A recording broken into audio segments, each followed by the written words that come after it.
All right. Actually, let's get everyone to self-mute, please, until it's time to chat again. Maybe I won't if I'm going to be speaking, but want to welcome you all here tonight for our second activity of World Interfaith Harmony Week, being presented by the Edmonton Interfaith Center for Education and Action. We're pleased that you're here, and we're thankful, and we're very thankful that our guest Tammy Weinberg is here from the Edmonton Jewish Federation. We acknowledge that we are on Treaty 6 territory. It is the ancestral traditional land of many Indigenous peoples, including the Cree, Dene, Saulteaux, Blackfoot, Nakota Sioux, as well as Métis and Inuit. So we are so thankful that you're here. And I'm excited. My name is Eileen Bell. I'm on the board for the Edmonton Interfaith Center. And I am excited that Tammy Weinberg was able to join us tonight. She is someone that I've known of for a number of years over Twitter. We've shared a love of Montreal bagels since we're both from Montreal. And for a number of years, how many years was it, Tammy, that you organized the fundraiser? Can you tell us about that? It's 2 years, and then there's that we skipped a year last year, and it's going to be happening again this coming June. So it's to raise money for Jewish teen programming, and it's I do it as a volunteer basis. It's not part of my job at the Jewish Federation. Okay, and then since we've met that way over bagels, she has become a member of the Edmonton Jewish Federation, and I was at the opening night of Fiddler on the Roof last month at the Jubilee Auditorium, and was caught by this beautiful, beautiful piece of art that we're going to learn more about tonight. And I said to my friend, I said, "Isn't that gorgeous?" And we started to walk away, and this lady ran up to us and said, "Sign the comment book, sign the comment book." And I thought, "Oh, okay." And then I looked at her, and I could tell from that little picture on Twitter, I said, are you Tamara Weinberg?" And I said, "I'm Eileen Bell." And we got, by the way, that's who I am.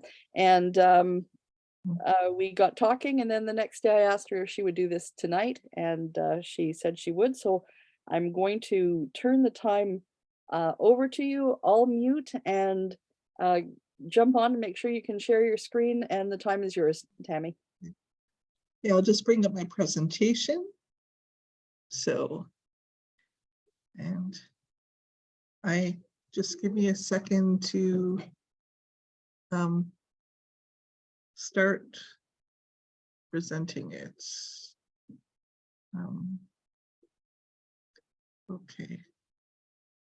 So I'm in full screen mode, so I won't be able to see you.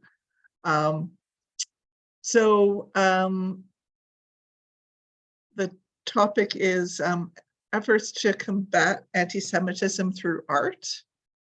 And just tell you a little bit about myself. I'm an accredited public relations practitioner. So at the Jewish Federation of Edmonton, I do all the communications and marketing. I'm a Reformed Jew. I am a member of Temple Beth Ora, and you know Karen Gall and I've known Karen Gall for years from that. I'm originally from Montreal, but came to Alberta in 1995 and been in Edmonton since 2006. So, Tammy, can I ask if you're seeing a box that says presenter window, this is just for you? Oh, no, I'm not. Oh, well, that's okay. It's right in the middle of my screen. I'm sorry to interrupt. I'll live without it, and I'll go mute again. Okay. Yeah, same for We me. see it also. Yeah. Let me just, how's this? Audience window? Well, the box is still there. And you're, Oops. Okay. It has a purple button on it that says "Got it." you're Does it sound getting, familiar? you're getting. Oh, the okay, screen there that we has go. all your Thank Now? you, thank you. Okay, Slide now we down. can- All Now right, you can see it? yeah, thank you. Okay, sorry. Good to know. Um, so, Just another Just one- little technical Sorry. detail. What Yeah. we see is your screen and the notes beside. okay, I will see now if I can. I'm not sure if you wanted that, but No, I did not, but how do I, sorry. I'm using Canva instead of like Yeah. PowerPoint. I didn't even know Canva could do that. Hit on the 3 little dots and see what happens. No, Start auto, no, I don't want autoplay because it'll advance without, Okay, I'll tell Oh, you what, we'll just here. look at the middle part. How's that? Okay, sure. thanks. Okay, unless there is, oh, here, audience window. And there's an audience window. Can you see this now? Is it the same? We can see your cursor, we can see the, we're more seeing what's working in, Okay, we're seeing your working window, but I promise I won't look ahead. I'll just look at the main Sure. slide that's up right now says anti-Semitism by the numbers. for the recording, it might be useful to try to figure it out so that the recording is better quality. I'm just wondering.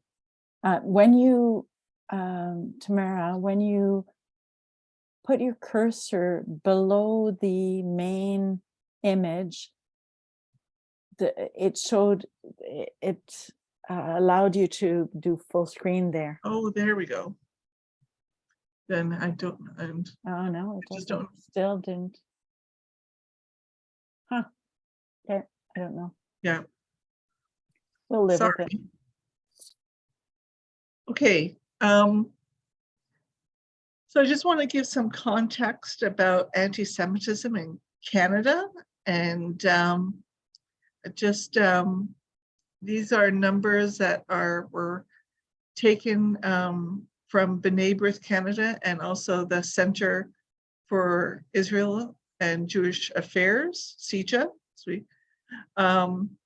So there's 380,000 Jews in Canada, and that represents about 1% of the country's population.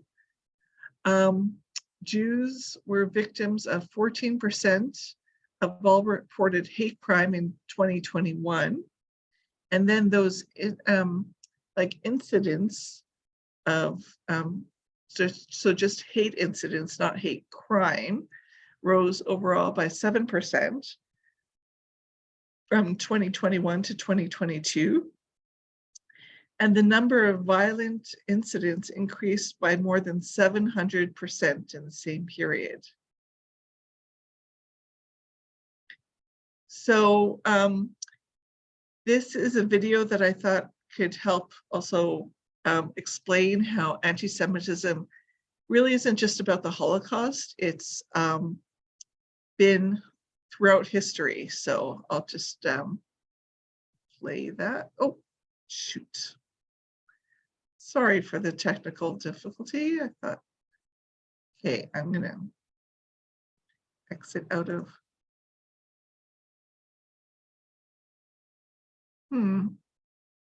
Audience. Let me see if it'll play. And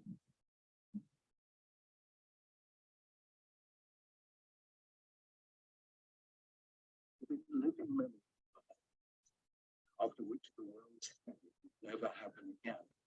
Anti-Semitism. But what is anti-Semitism? And why should its return be cause for grave concern, not only for Jews, but for all of us?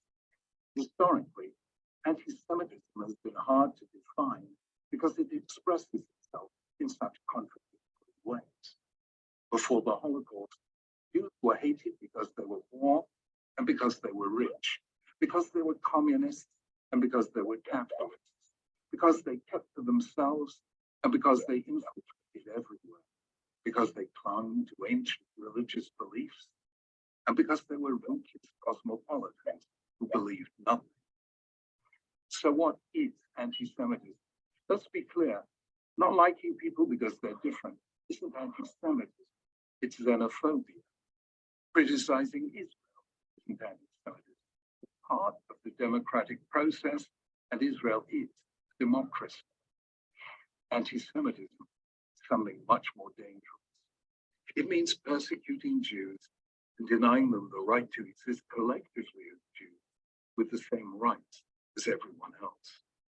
It's a prejudice that, like a virus, has survived over time by mutating. So in the Middle Ages, Jews were persecuted because of their religion. In the 19th and 20th centuries, they were reviled because of their race. Today, Jews are attacked because of the existence of their nation state, Israel. Denying Israel's right to exist is the new anti-Semitism. And just as anti-Semitism has mutated, so has its legitimation. Each time, as the persecution descended into barbarity, the persecutors reached for the highest form of justification available. In the Middle Ages, it was religion. In post-Enlightenment Europe, it was science, the so-called scientific study of race. Today, it's human rights. Whenever you hear human rights invoked to deny Israel's right to exist, you are hearing the new anti-Semitism.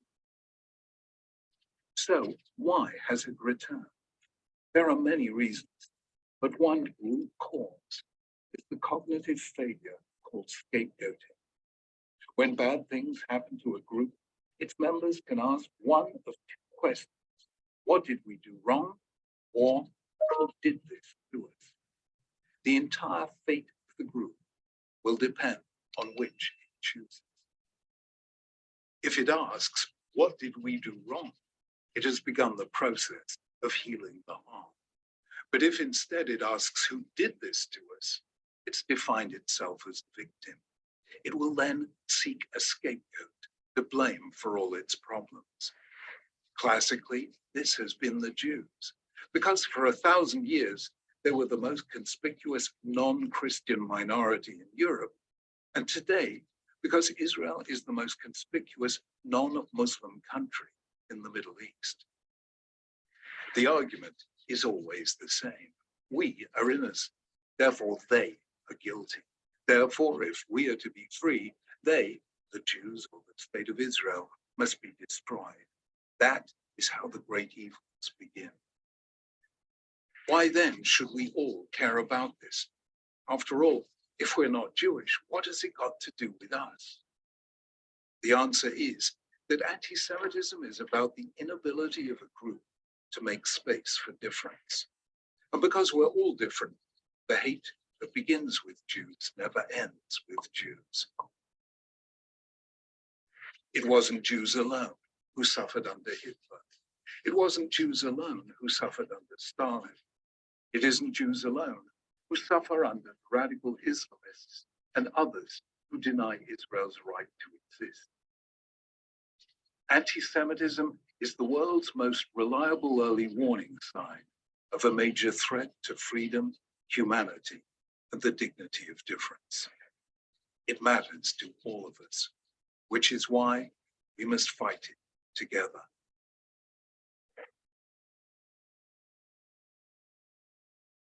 Okay.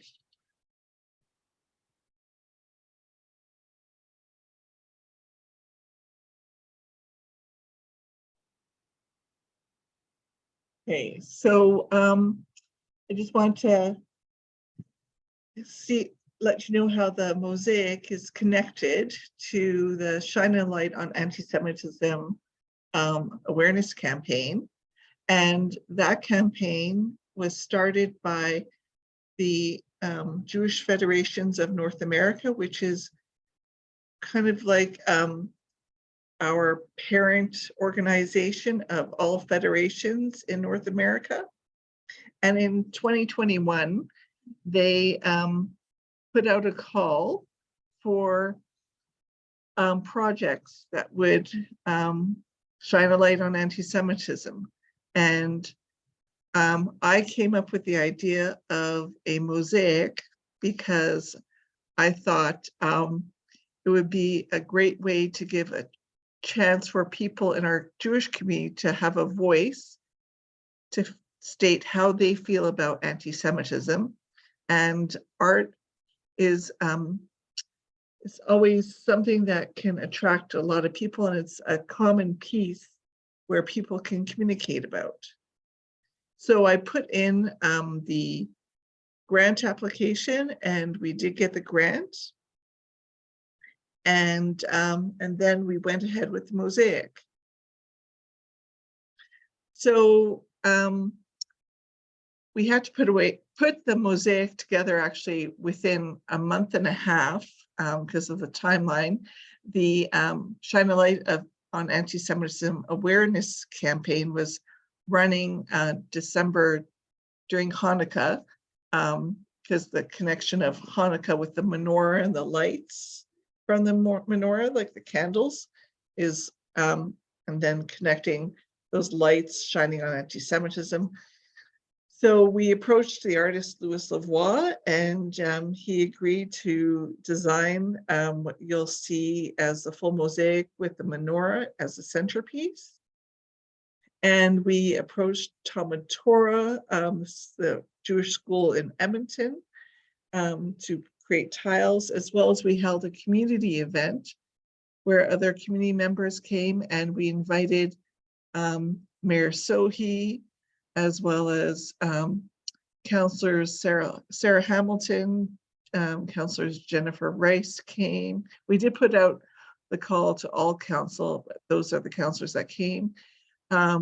Senator Paula Simons also contributed, creating a tile for the mosaic, as well as MLA Lauren Dack. And there's about 613 tiles in the mosaic.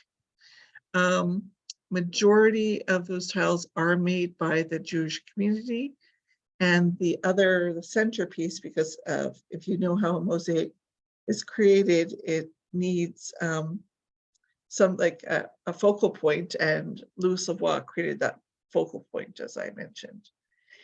And so once the mosaic was created, we had intended to unveil it at City Hall in person, but COVID was still really rampant, and there were still restrictions.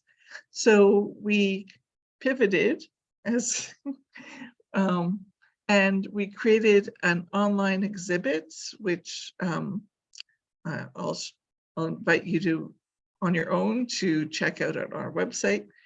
And then we also had an online unveiling of the mosaic with Mayor Sohi. And then we got really great initial feedback, because the mosaic went to Talmud Torah for the students to see, and the staff. And as you can see, there's some quotes on the slide about their reactions to the mosaic, saying that it reminds me that I'm a part of a larger community, said one student. And a participant through a survey that we put out said why this project was important is because it was really important to combat anti-Semitism. Excuse So me, yes. Tammy, excuse me. We're still seeing the original How Anti-Semitism Persists slide. Oh, okay. Sorry. Now we're seeing the spreading the message of the mosaic slide. Oh, good. Okay. So as I mentioned, we have a virtual exhibit on our website where you could zoom in and out of the tiles and like interact with the mosaic, as well as there's videos linked on this web page and the interactive, where you could click on the video and people explain why they created those tiles. And we did have some media coverage, initial media coverage, and I think that's how K-Days found out about the mosaic. And then they approached us to have it on display last July.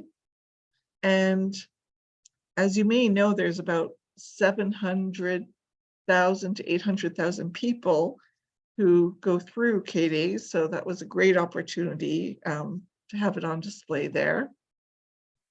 And then it sparked the idea, because we still weren't sure what to do with this mosaic before K-Days. It was just sitting in our office, and when visitors would come to our office, we would show them the mosaic. But having it at K-Days sparked the idea, well, why couldn't it tour Edmonton and different places in Edmonton?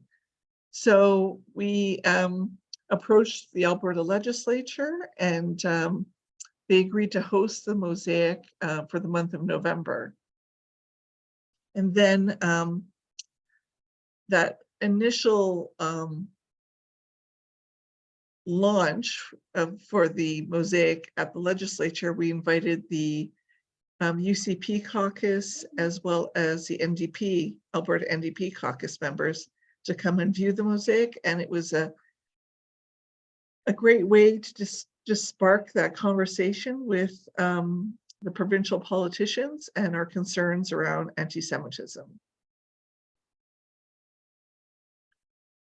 So the discussion still continues with using the mosaic to educate others about anti-Semitism. In December, we had the mosaic go to Beth Israel Synagogue, which is the Orthodox synagogue in Edmonton. And then we had we invited police members to come, some police members to come and view the mosaic. And we had local community members talk with the police about their concerns and what we could do to fight anti-Semitism in Edmonton. And then at the same time, we got another grant from the Jewish Federations of North America to create another web page and also to have the mosaic continue touring. And this web page is part of our JewishEdmonton.org website, excuse me. And it has resources on how people can help combat anti-Semitism. And also from the video that you saw, it gives like some background of how long anti-Semitism has persisted in the forms of anti-Semitism. So we pushed people to that webpage by creating a social media campaign on Twitter, Facebook, and Instagram. And then we also had the high-level bridge lit in the colors for the Shine a Light campaign.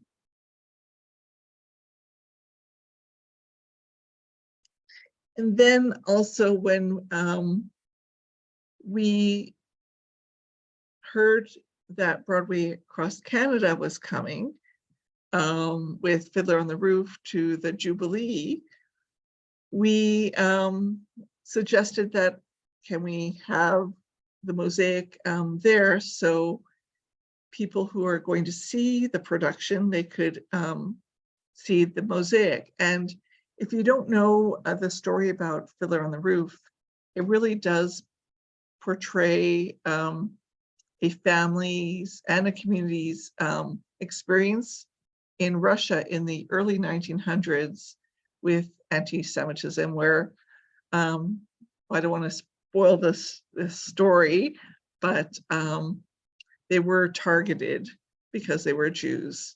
And if you know about the history in Russia, there was a lot of pogroms, which meant a lot of Jewish communities were pretty much wiped out, and Jews were forced to out of their homes and to move elsewhere.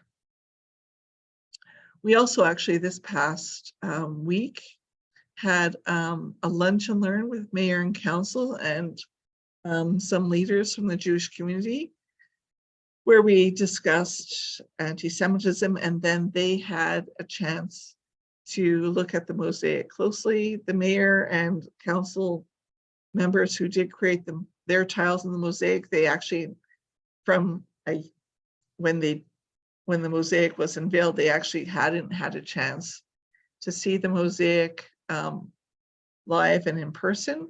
And the mosaic is, as of today, actually, it's just got confirmation it's going to be extended another week at City Hall. It was supposed to be moved on Monday, but it's going to be at City Hall until February 13th.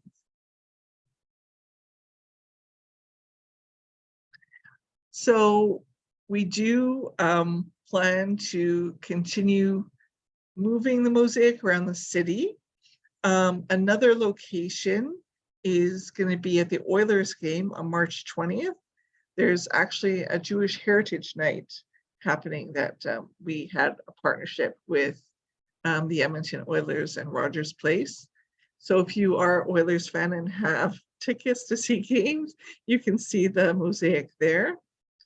We're in discussions with the U of A to have it hosted in one of the buildings, and hopefully that'll be confirmed soon. And then also we received a grant from the city of Edmonton for $15,000 to have the mosaic moved into different library branches, and then also into junior and senior high schools. And the schools will start next or this coming fall.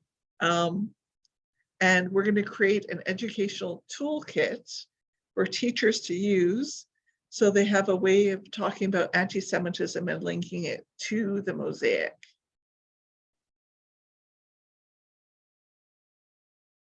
And that's all I have. I'm open to any questions, and I'm sorry about the technical difficulties.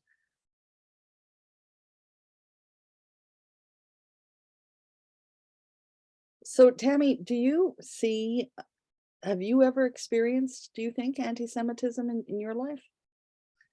Actually, when I was a reporter in Slave Lake, I had a 1972 or 1970s Valiant. It was a big yellow car. And my editor at the time and my colleague, thought it would be amusing to take a picture of my car and then put signs on it. And one of the signs was a Star of David. Well, as if you know, in the Holocaust, people had to wear Stars of David on yellow. So that really hit me because I really felt that was a form of anti-Semitism, but they thought it was a joke. Wow. We've seen, and if anybody else has questions, jump in too, please. And if you want to put on your cameras to join in the conversation at this point. We've seen a lot of anti-Islamic stuff happen in recent years that's gotten a lot of attention in the city, but have you heard of or witnessed much as far as anti-Semitism in general in this area? Well, since working for the Jewish Federation of Edmonton, I've been there about 1.5 years, and I've heard there's been some incidents in high schools. I don't have the full story. It wasn't relayed to me.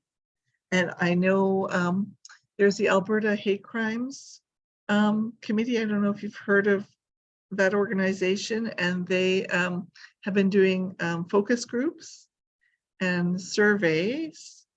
And we did have community members attend their focus group and to relay their stories. And if you know, in May of 2021, there was a flare up in Israel with Hamas. And at the time, there was, if you recall, there was Palestinian supporters or Palestinians themselves.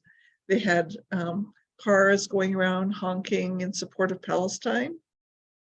So some of, we're not sure if they're Palestinian, but there were some people who went to the West End knocking on doors, hunting Jews. They were like saying, "Where are the Jews? Where are the Jews?" And so that's just like, not even 2 years ago. It's And we keep hearing about skinhead groups and neo-Nazi groups, and they seem to just be in general fighting authority and established government. But when it gets back down to it, that's also, it's believed, I think, a core of that. Does anyone else have any questions for Tammy? Oh, I'm a little bit still in the dark about what this mosaic, how it expresses support of or raises the issue of anti-Semitism. Are there pictures, or are they sayings that people have written in support, or how is it a powerful, because it sounds like it's a powerful piece. here, I will, I can bring up the actual interactive piece if you want me to. Please, so you can see. Okay. Because we saw the big picture with them. Is it the menorah, the Yes. candles? So each tile has a word or even a picture or a combination of word and pictures that people have drew on the tiles of how anti-Semitism has impacted them. I can't imagine how you could picture that. That's me, and I'm a mathematician, and art is not my expression. So I can't imagine how one picture could tell you that. So you can see this, and I'll zoom in. Like if you could see, like there's word sadness here. Oh, okay. If you, or there's some positive words like strength.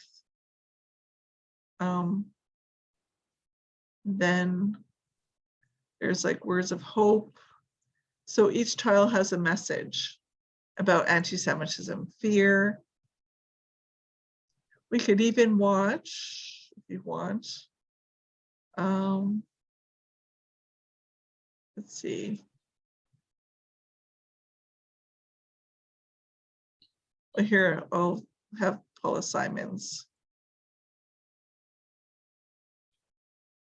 Well, how did I come up with the inspiration for this word? I saw some people were writing words of hope and love, and other people were writing things of fear and pain. And I thought, when I encounter anti-Semitism, it makes me feel defiant, like I want to fight back. I mean, I want to fight back against many things all the time, but this one in particular. Okay. I could play another video if you want from the mosaic, or you can explore it yourself. Please play a couple of more. Yeah, play a couple. That'd be nice. Well, here's, Tammy, is okay, that well, what I you mean won't by, do all politicians, but here, let's see. is that what you mean by interactive? You can play videos on when you're actually in front of the mosaic? Not in person, but on our website. Okay. Well, my grandparents survived the Holocaust, and they experienced a lot of anti-Semitism. And survived it, and to see a resurgence of anti-Semitism is just devastating. We've always lived with anti-Semitism, but it's on the rise, and we need to be very vocal and share our experiences and our grandparents' experiences. Grandparents are no longer alive, so granddaughter of a survivor. It's my job to tell her story.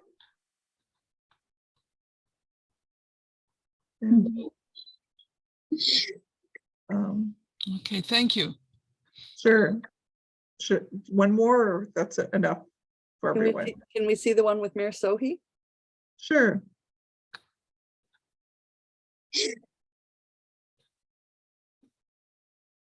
And it was really nice to connect with some of the kids who are doing the painting. One thing that they experience when they experience anti-Semitism is fear.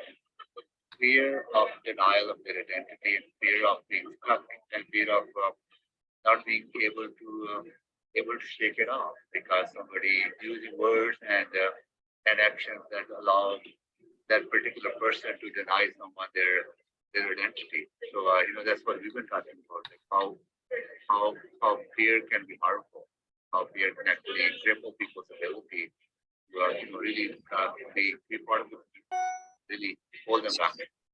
The first initiative that we launched as City Council was developing anti-racism, anti-hate, and anti-violence strategy. We want to build a city for everyone. Everyone should feel that Edmonton is their city. They should be able to walk freely without any fear in public parks or public places. And that is something that we take very seriously. So building a community that embraces our diversity, that embraces our faiths, that embraces our differences, and allow us to be one in a way that we come together and stand with each other whenever we see anti-Semitism or other forms of discrimination in our city. See you. Bye. Thank you. Tammy, So- thank you. Oh, I was going to just say Mayor Sohi was kind enough to take time, an hour of his time from his busy schedule, and spend that hour with our Jewish teams to talk about their experiences. And so that was his reflection after spending that hour with the teams, and they discussed what they've experienced with anti-Semitism. Does anyone have any other questions?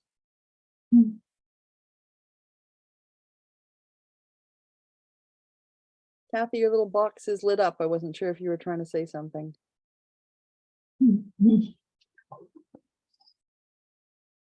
Um, uh, thank you. I saw your panel. It was very, I really thought it was well done.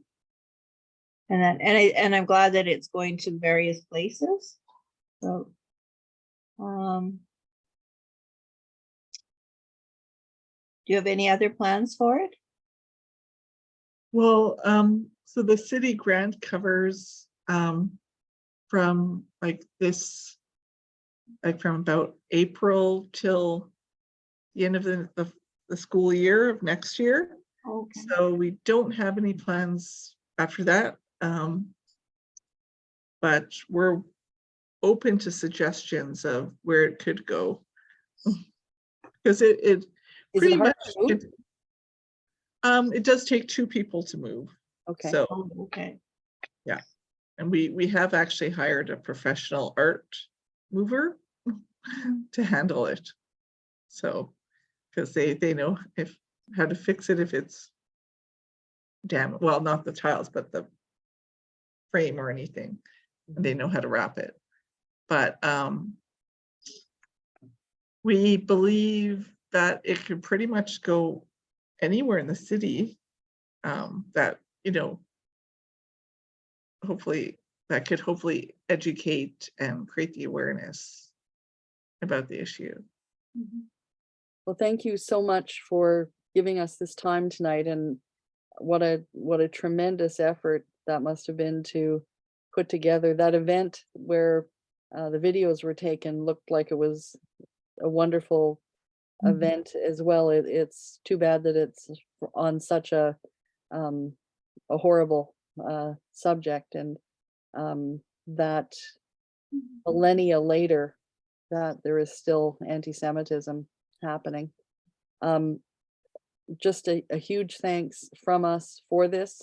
I'm going to plug our next few events for those of us that are here and might not have their schedules handy.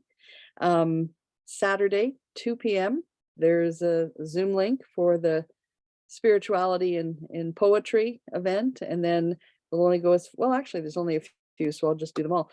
Sunday at 2 p.m., the concert at the Unitarian Church. There's also a Zoom link for that as well, but concerts are just so much more fun in person that, and as we see, technology doesn't always go the way you hope. So I'd say your Sunday afternoon would be better spent at the concert instead of trying to watch it over Zoom. That was not a shot at you, Tammy. That was a shot at me for thinking that I'm a Zoom master when I couldn't tell you what to do to get out of that. Monday night, we're having a discussion over Zoom about how does a loving God let bad things happen. That's at 7 p.m. And then 7 p.m. on Tuesday night, Lewis Cardinal will be speaking to us about how to be an ally to Aboriginal peoples. And it's just wonderful that all of you folks were here tonight. Huge thanks for that. We will, since I'm preaching to the choir here with a couple of board members, with 5 of us here being on the board, let you know that we are at the Edmonton Interfaith Center, always trying to help bring people of different faiths together so that we can learn more about each other, because we feel so strongly that that's the best way to understand each other and to break down barriers between them. So I'll say that we're going to end the recording right now, but if people want to stick around and chat for a few minutes, we'll leave this room open for a little bit. Again, huge thanks to Tammy. Appreciate you very, very, very much. Thank you for doing this. And I know I'll see you in June. Yeah. Because that's when her bagel project comes out again. All right. Take care, Tammy. Thank you so very much. Thank you. Okay. Good night. Bye. Thank Good you. night. Night. Good night. Mhm.